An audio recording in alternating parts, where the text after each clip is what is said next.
verdade. Cumpre teu chamado para mim.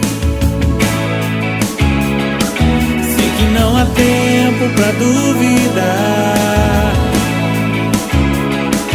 Proclamar o evangelho é o meu dever. Usa minha boca. Os irmãos podem se assentar e eu convido os irmãos a estarem abrindo lá no Salmo de número 37. 37. O primeiro cântico aqui nesta manhã disse que o Senhor é o Criador do mundo. Nós cremos nisso? Depois uma palavra ministrada também disse que o Senhor é dono do tempo. Amém? Glória a Deus. Por isso nós estamos aqui. Nós estamos diante daquele que criou todas as coisas. Estamos diante daquele que controla todas as coisas, que tem o tempo nas suas mãos. Que bênção, né? Estamos na presença do Senhor, isso é muito agradável. E cantamos agora, né? Como posso viver sem a tua presença? E eu vejo que em todos esses cânticos, nós profetizamos, nós falamos palavras que, de certa forma, nos compromete diante do Senhor. Mas isso é bênção. Eu não posso viver sem a tua presença. Eu estava lembrando aqui as palavras, não precisa ir lá, do Evangelho de João, no capítulo 15, quando Jesus fala que Ele é a videira verdadeira, que nós somos os ramos e que nós temos que estar ligados ao ramos, ligados a essa videira. E Ele fala a respeito disso, Ele diz: e sem mim, vocês não poderão fazer coisa alguma. Sem mim. E nós conhecemos essa palavra de Deus. Mas será que isso tem sentido? Será que isso tem lugar nas nossas vidas? Será que realmente nós estamos fazendo tudo de acordo com a vontade de Deus, com os propósitos de Deus? Temos buscado o conselho do Senhor nas nossas vidas? Vamos ver o que diz o Salmo 37?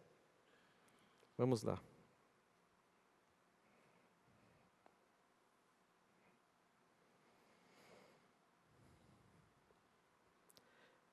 Esse salmo tem como título, nessa versão minha que eu estou lendo nessa manhã,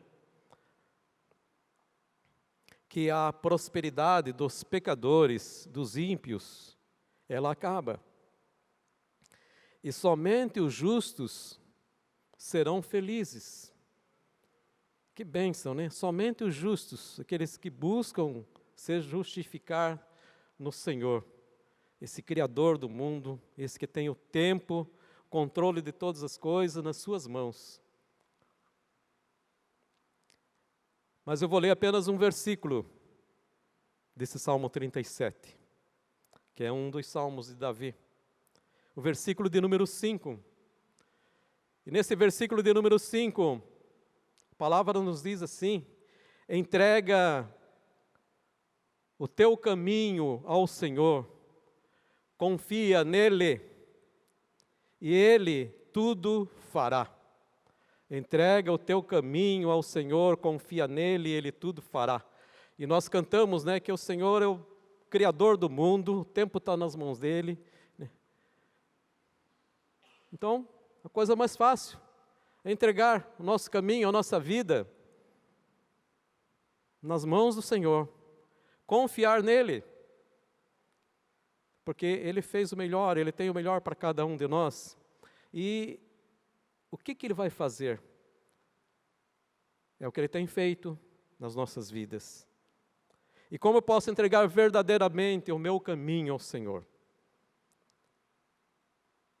Nós temos, de certa forma, né, um costume, ao final de cada culto, nós perguntamos se alguém quer aceitar Jesus, se alguém quer entregar a sua vida para o Senhor Jesus. E nós ficamos alegres, contentes, felizes, quando alguém pratica isso. Muitas vezes é um amigo, é um parente, muitas vezes é uma pessoa completamente desconhecida nossa, mas nós nos alegramos por isso.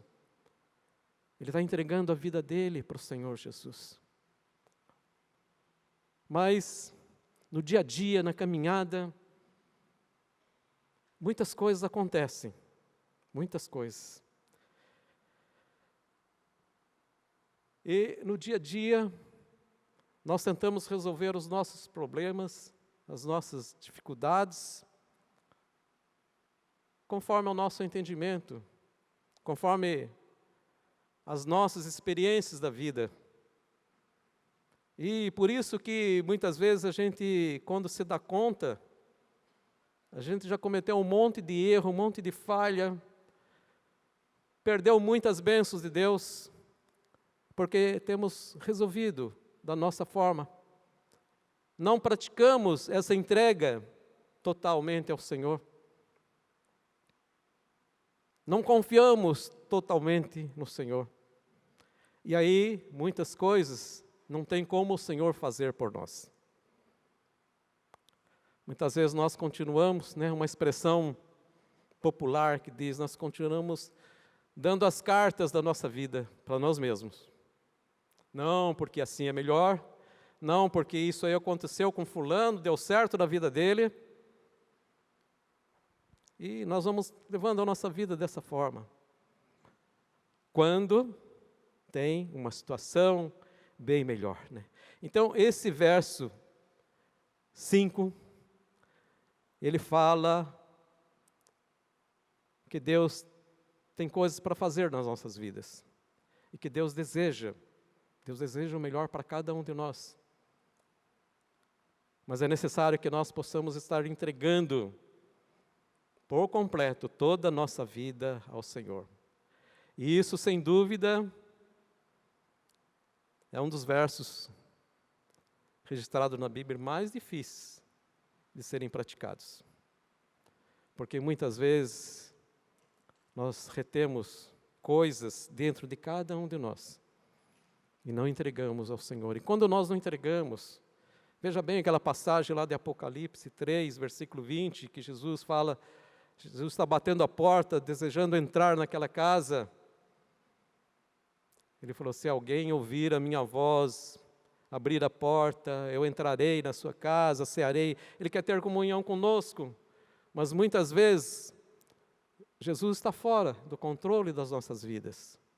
Nós o amamos, nós respeitamos, nós sabemos que Ele é o nosso Salvador, e cantamos que Deus é o Criador do mundo, e que sem a presença dEle, não há nem motivo na nossa vida, mas quando vem as situações, nós vamos resolver da nossa forma, como nós achamos melhor, e assim não conseguimos receber os resultados que Deus tem preparado para cada um de nós, que é a terceira parte daquele versículo 5, e tudo Ele fará.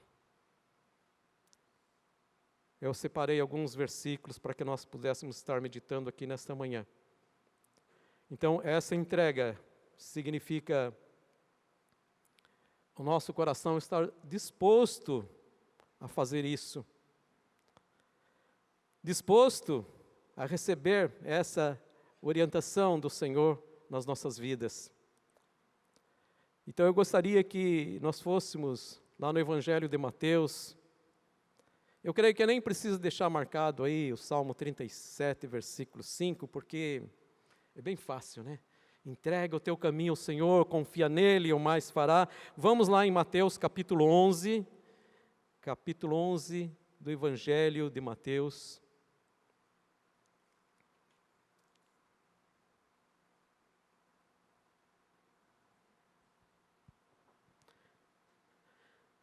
Versículo 28, um texto também muito conhecido que diz, vinde a mim, quem? Todos. Não são algumas pessoas, não são alguns que têm esse privilégio de ir a Jesus, são todos. Muitas vezes nós achamos que só nós podemos chegar na presença de Deus. Não, todos. Todos. É necessário que queiramos isso. Vinde a mim todos os que estáis cansados e oprimidos, e eu vos aliviarei. Então Jesus já começa aí, com uma palavra de conforto. Está cansado, está oprimido, o mundo é assim mesmo. Ele falou, vocês vão ter aflições no mundo, estão cansados disso? Então venham a mim, eu vou aliviar vocês.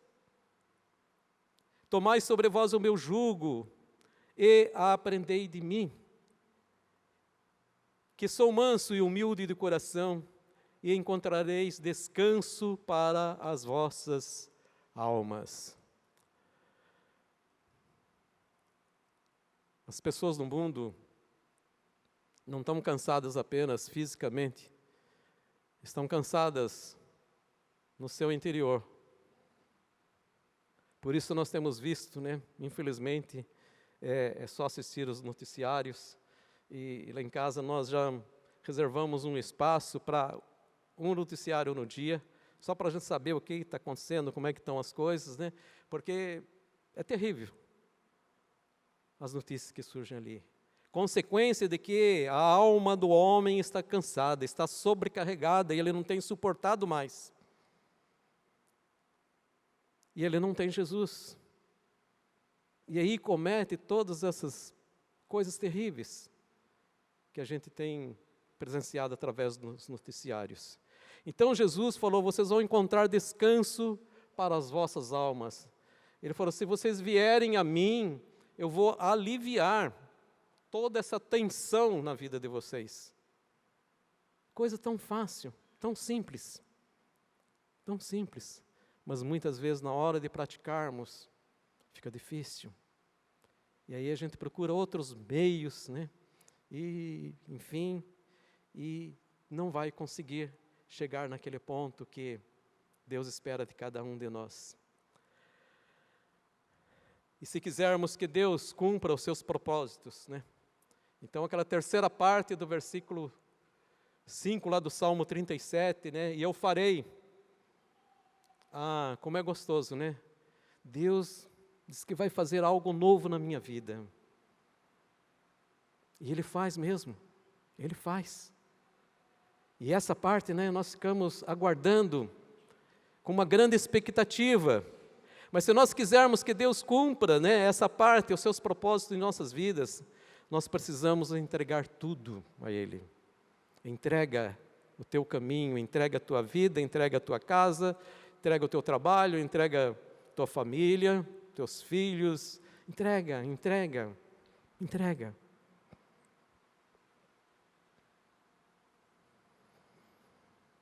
Tem um cântico antigo, Bebel está aí, tem outros também. E ele diz assim, que quando tudo perante o Senhor estiver, e todo o teu ser Ele controlar, só então você vai ver que o Senhor tem poder.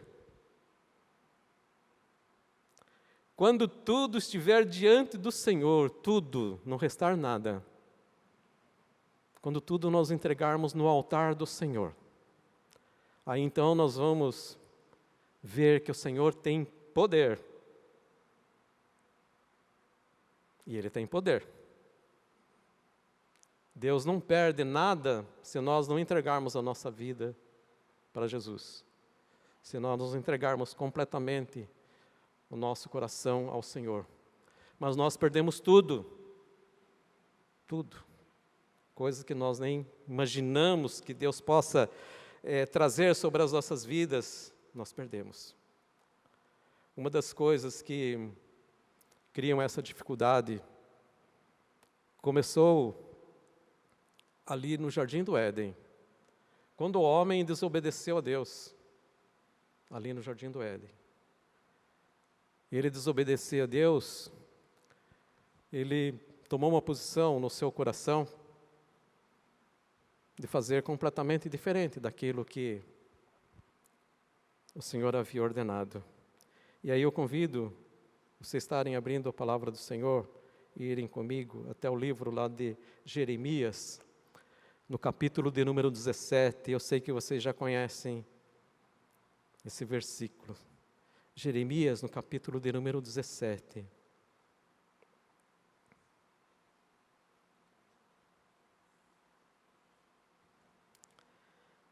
No versículo de número 9, e o profeta diz que enganoso é o coração, mais do que todas as coisas, e perverso, quem o conhecerá? que há um órgão chamado coração, e a gente usa isso, né, nesse sentido, é onde está alojado os nossos sentimentos. E Jeremias está falando que o meu coração, ele é enganoso, eu não posso confiar nesse meu coração.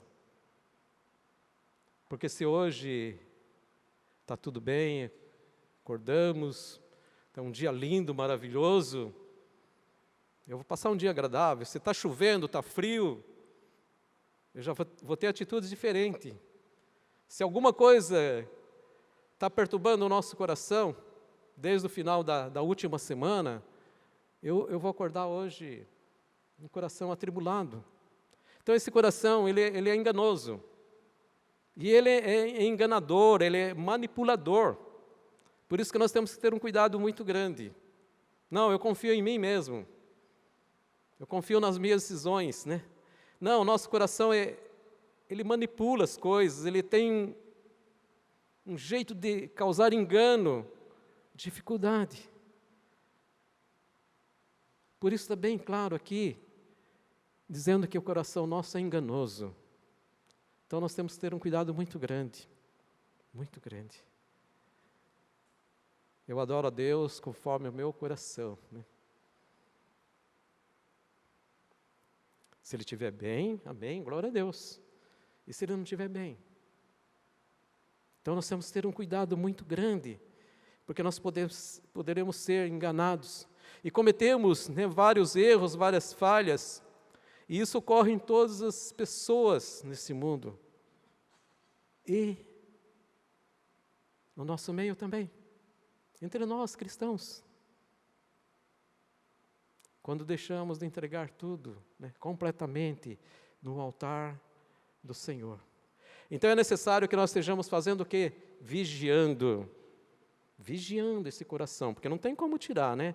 Como um órgão físico, se tirar, acabou, né? Mas como um lugar de sentimentos das nossas vidas, também não tem como tirar. Então ele tem que ser completamente, tem que estar sendo vigiado, né, a todo instante. E aí eu convido vocês a irem comigo, abrir a palavra do Senhor lá no livro de Provérbios, Provérbios capítulo de número 4, ali logo depois de Salmos, né, Provérbios capítulo de número 4,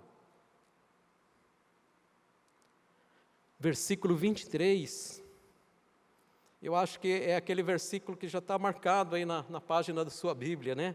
Ele diz o seguinte: sobre tudo que se deve guardar, guarda o teu coração, porque dele procedem as saídas da vida. E muitas vezes nós falamos coisas que não deveríamos falar. Agimos de uma forma que não deveríamos ter agido daquela forma. Quem que induziu a isso? O coração. E aquilo que nós falamos, aquilo que nós fazemos, da forma como nós agimos, já foi. Não volta atrás. Então o conselho que Salomão, o homem que pediu sabedoria para Deus, o conselho que Salomão nos dá aqui nesta manhã, é que nós devemos estar guardando o nosso coração, sobre tudo o que se deve guardar. Guarda o teu coração, porque dele procedem as saídas da vida. É aqui. É aqui.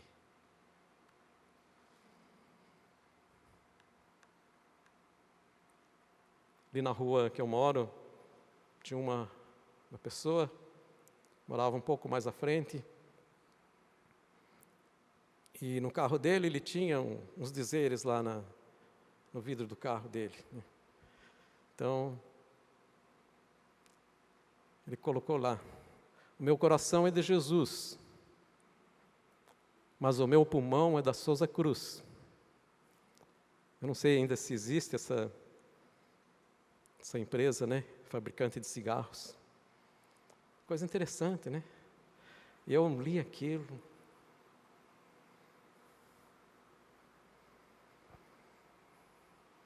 Ela não podia ter um coração de Jesus, né? E outra parte do corpo, não. Esse coração estava enganando ele. E há pouco tempo atrás,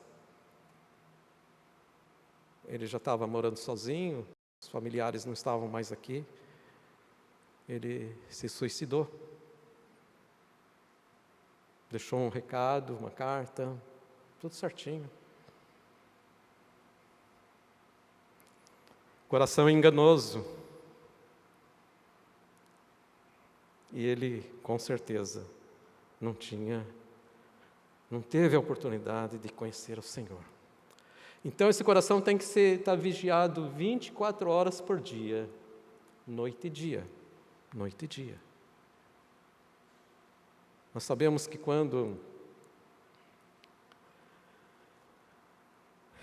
no passado, quando os homens entravam para oferecer o sacrifício ao Senhor,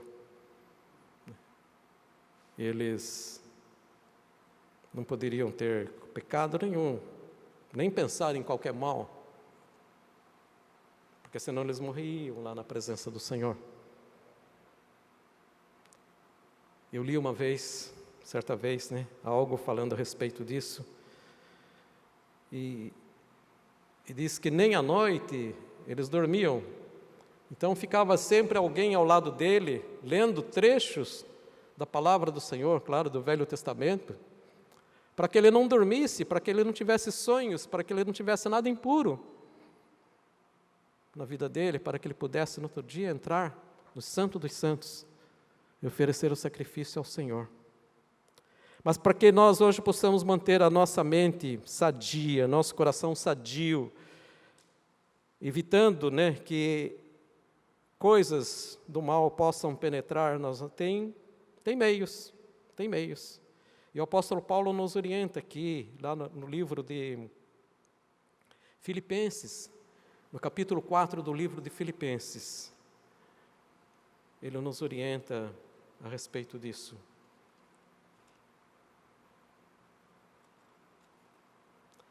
Filipenses capítulo 4, quando ele está falando a respeito da vida cristã.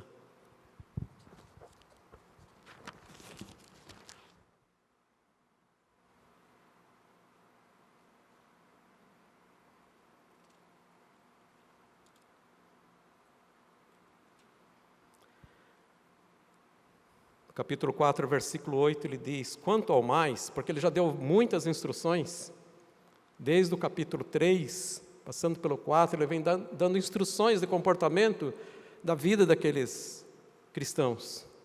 E aqui no capítulo 4, versículo 8, ele diz: quanto ao mais, irmãos, tudo que é verdadeiro, tudo que é honesto, tudo que é justo, tudo que é puro, tudo que é amável, tudo que é de boa fama, e se alguma virtude há e algum louvor, nisso pensai.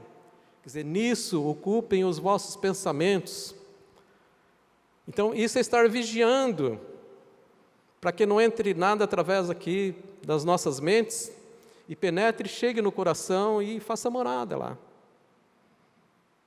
Só coisas boas, puras, honestas, agradáveis, essas coisas. Vai vir alguma coisa que não é puro? Vai, com certeza. O inimigo é astuto. Lá no meio da farofa, ele coloca alguma coisa que não vai fazer bem. Ele é astuto. Mas se nós começarmos a praticar isso, ocupando a nossa mente, nisso pensar, ocupando a nossa mente com essas coisas, com certeza, o nosso coração vai estar sarado, vai estar puro. E ele completa no versículo 9 dizendo: e o que também aprendeste, recebeste, ouviste e viste de mim, isso fazei. É tudo que vocês aprenderam, Paulo está falando aos crentes ali, é um ensinamento. Tudo que vocês aprenderam, que vocês viram, que vocês ouviram de mim, façam isso. Porque ele sempre se esmerou em ser o melhor para o Senhor. É um exemplo a ser seguido nas nossas vidas. E ele termina dizendo, e o Deus da paz estará convosco. Olha, Deus vai se agradar, Deus vai estar conosco. E aí, mesmo que diante das circunstâncias que são contrárias no dia a dia da nossa vida, nós vamos ter paz no nosso coração. Vamos ter força, sabedoria para superar, passar por essa luta, por essa dificuldade. E então, como que nós podemos entregar o nosso coração a Deus? Nos alimentando, com a palavra dEle, buscando em oração, protegendo, todas as nossas emoções através da palavra do Senhor. Aí, fazendo isso, nós vamos estar permitindo que o Espírito Santo entre nas nossas vidas. E aí, vai começar um trabalho maravilhoso dentro de cada um de nós. E voltemos lá em Provérbios capítulo 16. Provérbios capítulo de número 16.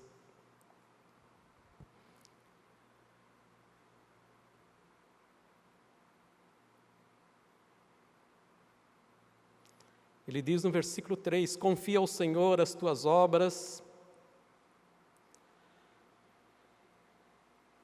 E lá no Salmo 37, 5, não diz? Entrega o teu caminho, confia nele.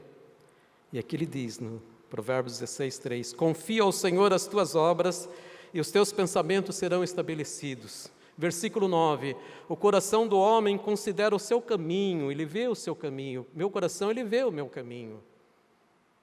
Ele sabe, mas o Senhor tem que estar dirigindo os meus passos. No versículo 25, ele diz que há um caminho que parece direito ao homem, parece perfeito. É isso. Deus revelou para mim. Cuidado com o seu coração. Porque aqui ele diz que há um caminho que parece direito ao homem, mas o seu fim são os caminhos de morte. E aqui nós encontramos um fato registrado na Bíblia muito, muito claro a respeito disso. Abraão e seu sobrinho Ló, quando eles tiveram que se separar, tudo bem, até aí tudo bem. Estavam tendo dificuldades de caminhar juntos? Amém, não tem problema, vamos separar. E Abraão então chamou o seu sobrinho Ló e deu a oportunidade e falou, você faz a escolha. Se você for para a direita, eu vou para a esquerda, se for para a esquerda, eu vou para a direita. E Ló fez o quê? Levantou os olhos, olhou aquela campina linda, maravilhosa, pasto verdinho, ele tinha muito gado, muita água também ali naquele lugar, excelente. Mas diz a palavra que ele foi armando as suas tendas, foi armando, mudando de lugar, armando, até que chegou em Sodoma. É esse versículo aqui. Versículo 25, há um caminho que parece direito ao homem, era perfeito para Ló, para a sobrevivência dele, para a continuidade da existência dele, dos bens dele, era perfeito. Mas diz aqui, mas o seu fim são caminhos de morte. E nós sabemos o que aconteceu com Ló. Ele foi enganado pelo coração. Não tinha Deus, não pediu conselho, para Abraão, seu tio, fala, tio, não, o Senhor que vai dizer para onde eu vou, o Senhor sabe, o Senhor tem comunhão com Deus, o Senhor é homem de Deus, então é contigo. Então, essa entrega tem que ser uma entrega realmente por completo. Há um homem, está registrado na Bíblia, e eu creio que em 2 ou 3 versículos apenas fala a respeito desse homem, mas conta a vida inteira dele, conta o comportamento dele todinho. Eu vejo isso. Enoque. Diz que Enoque andava com Deus. Pastor, Deus está comigo, amém, glória a Deus. Mas você está com Ele? Se você não estiver com Ele, diz que Enoque andava com Deus e andou tanto com Deus, seu coração estava tanto voltado para Deus, que um dia Deus falou assim, Enoque, não tem razão mais de nenhuma de você ficar aqui nesse mundo. Vem para cá. E Deus o levou.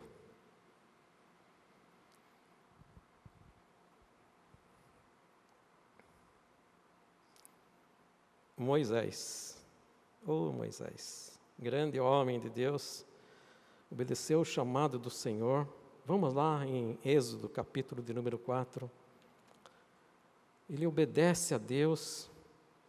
Ele lutou antes, Falou assim, não, manda outro, Não, eu eu sou gago.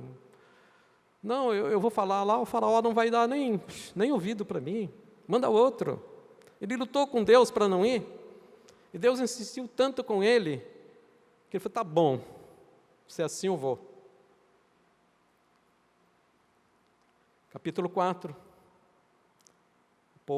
Moisés está saindo para ir para o Egito, né, retornar ao Egito lá e pedir autorização ao faraó, né, para que permitisse que o povo que estava escravo lá pudesse sair. Capítulo 4, versículo de número 24.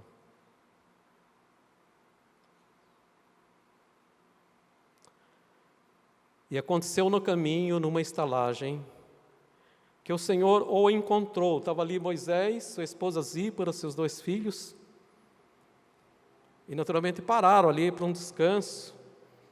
Eu creio até deve ter sido no período da noite.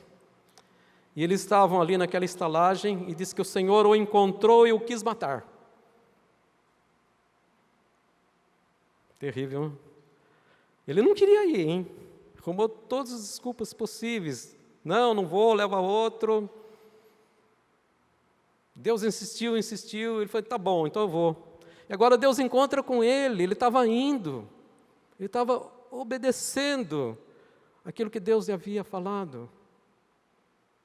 E Deus o quis matar.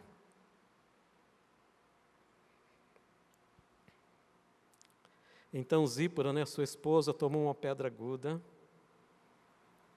circuncidou o prepúcio do seu filho, e o lançou a seus pés e disse, certamente me és um esposo sanguinário. E o versículo 26, e desviou-se dele, então ela disse, esposo sanguinário, por causa da circuncisão. Espera aí, o que aconteceu? Que coisa terrível. Mas eu quero que você vá comigo. Volte no livro de Gênesis. Gênesis capítulo de número 17.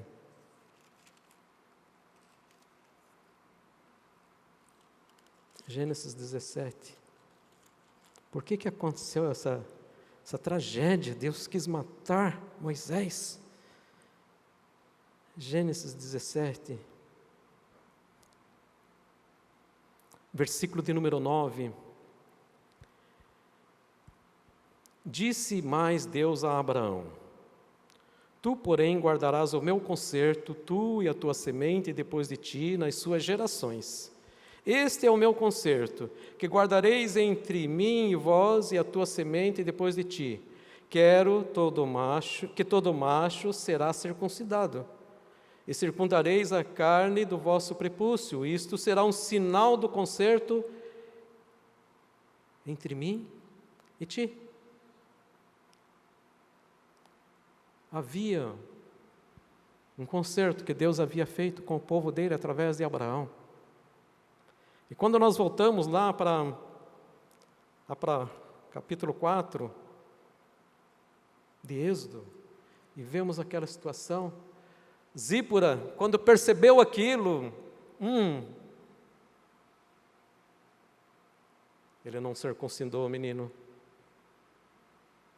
Há uma orientação de que o filho mais velho havia sido circuncidado, mas o mais novo não.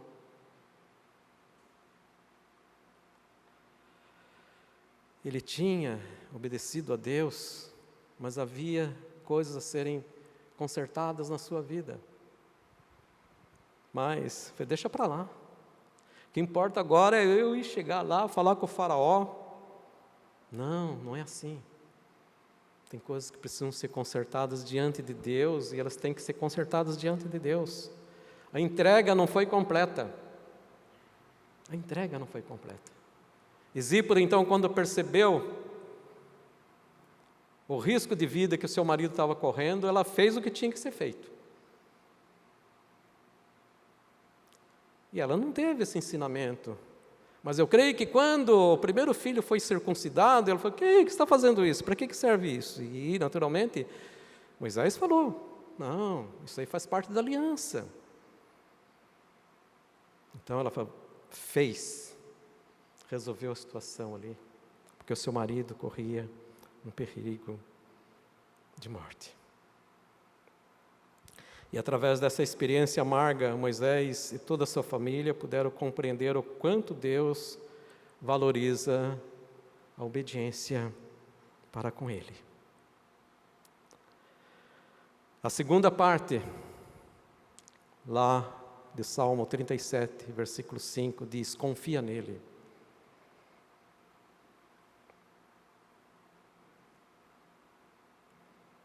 Eu lembro de um cântico que diz, eu só confio no Senhor que não vai falhar, o sol pode escurecer, a luz, né?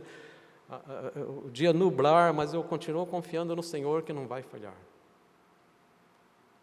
Por isso que Deus tem muitas vezes nos levado, né, a experiências extremas na nossa vida, para provar se realmente nós confiamos nele.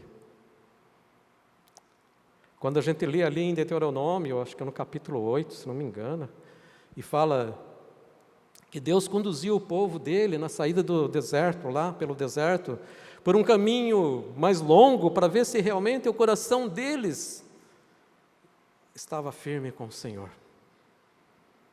Estava? Não estava.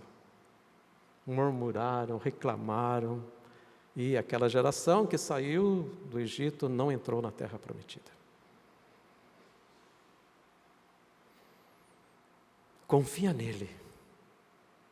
Confia nele de todo o seu coração. Quando então decidimos fazer uma entrega, essa entrega precisa ser total. Essa confiança nele precisa ser total. E Deus vai nos levar ao momento da prova. E aí? E aí? Eu lembro que 8, 9 anos atrás, mais ou menos, 9 anos atrás,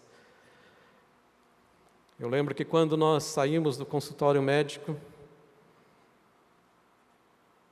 depois de receber o resultado de uma biópsia da minha esposa, e o resultado foi que você tem na tireoide é maligno. Naquela hora, o chão some, né? O chão some. E nós voltando para casa, não falamos nada um com o outro.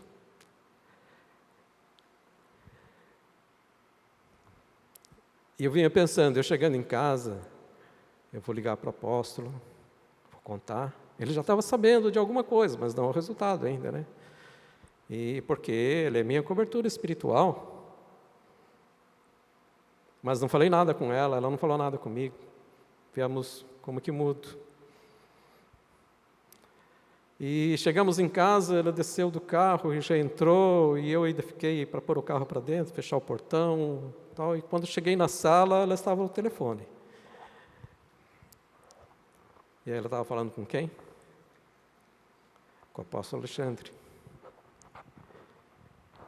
E aí ele perguntou se eu estava, ela falou que sim, ele disse que queria falar comigo. E entre outras palavras que ele me falou naquele momento, eu não esqueço até hoje. Ele falou assim, Adajor, agora é a hora da prova da fé. Eu sempre lembro daquele cântico, né? Toda vez que a minha fé é provada, Ele está dando a chance de eu crescer um pouco mais. Eu lembrei. Mas não foi fácil superar tudo aquilo. Então, muitas vezes, Deus nos leva a situações extremas para ver como é que está a nossa fé diante dEle. Confia nele. Já entregou tudo ao Senhor? Confia nele. Não volte lá. Eu lembro o testemunho de eu li esse testemunho, né, numa revista. Falava de uma senhora cristã, já de idade, avó, mãe de 2 pastores, né, seus filhos todos no caminho do Senhor, bênção na família dela, mas ela sempre vivia com situações de tribulação. E numa manhã, quando seus filhos e outros familiares estavam sentados à mesa para o café, e ela chegou, e naquela manhã ela chegou muito alegre, contente, feliz, e todo mundo estranhou aquela situação, porque ela chegava toda manhã reclamando, né? Ai daquilo, ai de lá e tal. Mas naquela manhã ela chegou toda alegre, contente e feliz. E aí um dos seus filhos falou assim: mãe, o que aconteceu? Ela falou assim: eu tive um sonho. Eu tive um sonho.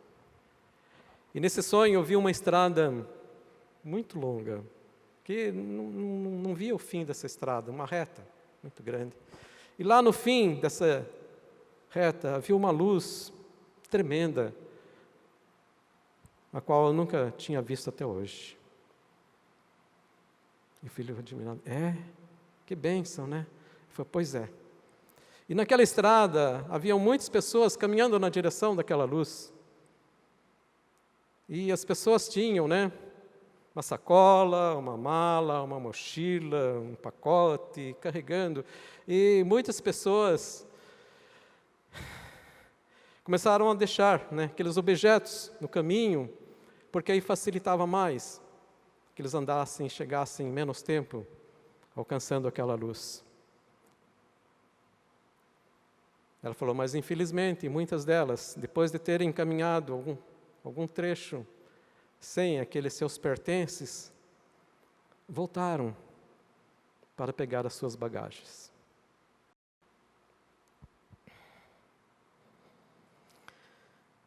Confia nele, confia no Senhor. Vamos lá para Isaías no capítulo 58. Perdão, Isaías capítulo 41. E agora nós vamos estar meditando em alguns versículos que vêm falar a respeito da parte final daquele versículo 5 do capítulo 37. E Ele fará. Quando nós entregamos totalmente, confiamos nele, Deus vai fazer. E vai fazer o quê? O que nós estamos precisando? O que nós estamos precisando? Capítulo de número 41. A providência divina é uma realidade tremenda. A providência divina, melhor dizendo, é uma realidade tremenda. E aí no capítulo 41 de Isaías, versículo 18, e nesse capítulo 41,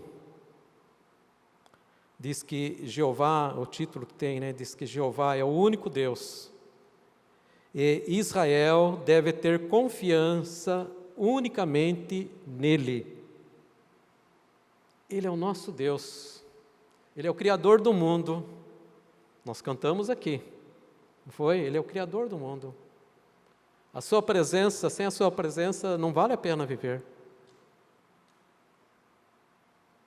Então a nossa confiança tem que estar totalmente nele. Ou tem alguém superior a ele, em quem nós podemos confiar? E aqui ele diz, capítulo 41, no versículo 18, eu vejo que começam as bênçãos. Abrirei rios em lugares altos e fontes no meio dos vales, tornarei o deserto em tanques de água e a terra seca em mananciais. Todo passado, Deus está trazendo bênção. Versículo 19, plantarei aonde? No deserto eu plantarei o cedro, a árvore de cita, e a murta e a oliveira, conjuntamente. Porei no ermo a faia, e o almeiro e o álamo. Versículo 20, para que todos vejam e saibam e considerem juntamente, entendam que a mão do Senhor fez isso. E o Santo de Israel o criou. quando Deus começa a entrar com suas providências nas nossas vidas, nós temos que declarar isso para as pessoas, para que todos saibam que a mão de Deus fez isso.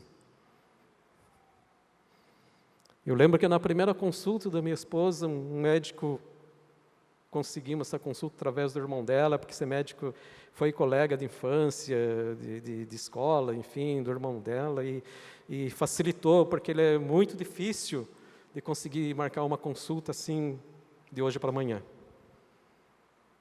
E ali ele fez alguns exames, e ele falou assim, quando já se tinha o resultado, né?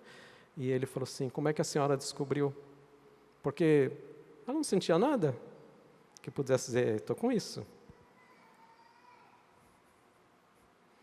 E a resposta que ela deu foi, Deus. Ele falou, então, não tem nada que eu falar. Né? Aí trouxe umas palavras de orientação, enfim, tudo mais, os procedimentos, enfim, tudo tal, né? Mas foi Deus. Foi Deus. E assim foi depois de 8 anos, quando na última consulta também o médico falou assim, a senhora, estou liberando a senhora está curada. Foi Deus. Para que todos vejam e saibam e considerem juntamente e entendam que a mão do Senhor é que fez isso. O quê? Abriu rios no deserto.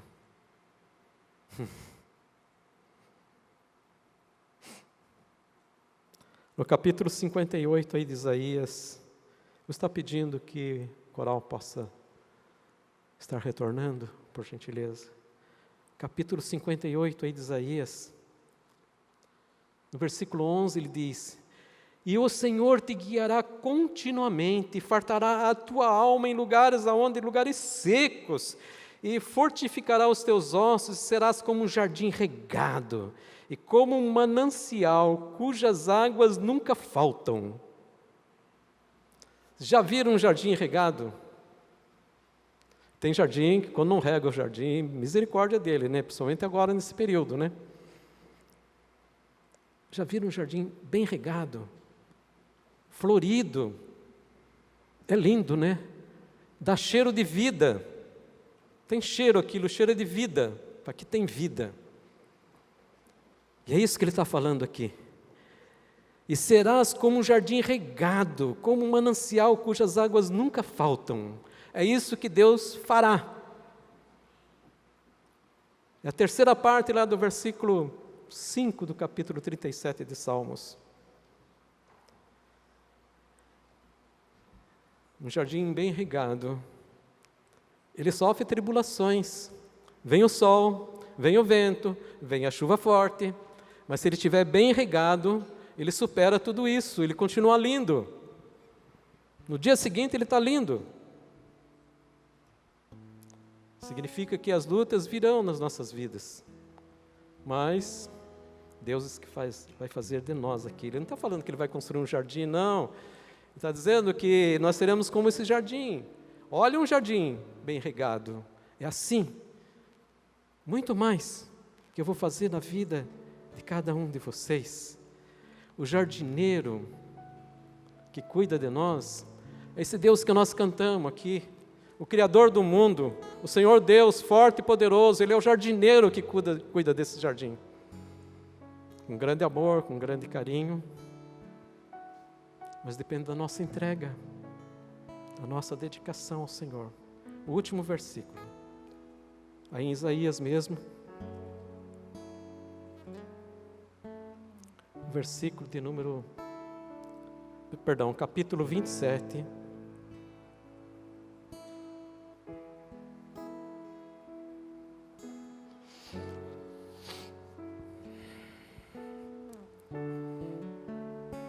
Deus quer fazer grandes coisas nas nossas vidas.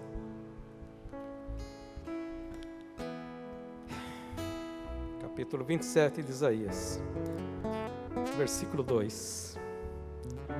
Naquele dia haverá uma vinha de vinho tinto. Cantai-lhe, versículo 3. Eu, o Senhor, aguardo. Deus guarda essa vinha preciosa. Nós somos.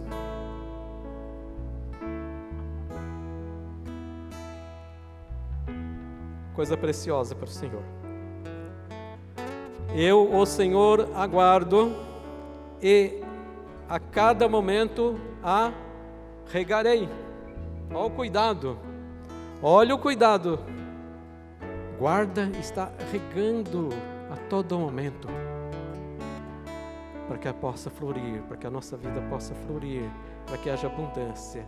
E a cada momento a regarei, para que ninguém lhe faça dano. Às vezes está numa praça, tem um canteiro lindo ali, um gramado lindo, maravilhoso, uma plaquinha assim, não pise na grama.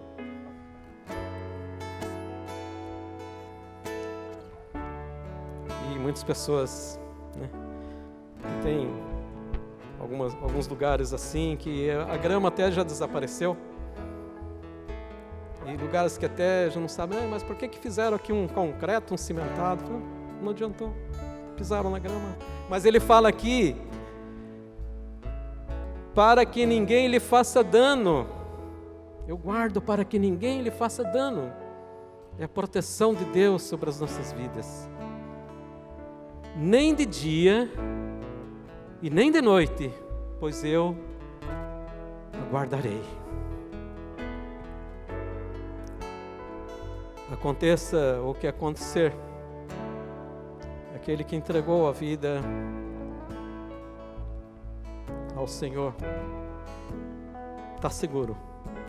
Deus tem responsabilidade conosco, em cada um de nós, cada um de nós.